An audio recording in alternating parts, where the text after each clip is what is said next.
So, unfortunately, crowd crushes and fires happen on a regular basis in conjunction with each other. Arguably, the most famous crowd crush and fire at the same time was the Station nightclub fire back in 2003 in Rhode Island. However, I want to talk about a different fire and crowd crush that occurred that's not as well known. It is the Hartford Circus Fire in Hartford, Connecticut. On the afternoon of July 6, 1944, many of the families in Hartford, Connecticut went out on the day to go visit the Ringling Brothers Barnum and Bailey Circus that was visiting town at the time. That afternoon, the Flying Wallendas, a stunt performing group, was performing when a fire broke out in one wall of the actual main big top of the circus.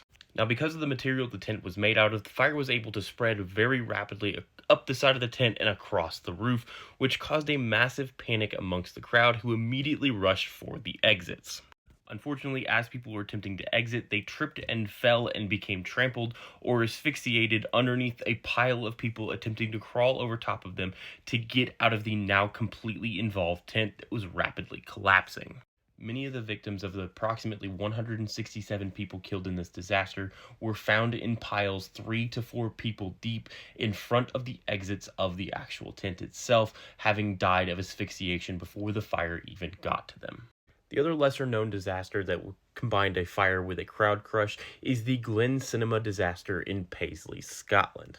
Now, this particular fire and crowd crush disaster is a little different from the Station nightclub fire and the Hartford Circus fire because it's barely a fire at all. You see, on December 31st, 1929, approximately 700 to 1,000 children aged early infant to about 14 had gathered at the Glen Cinema to watch a movie on that day.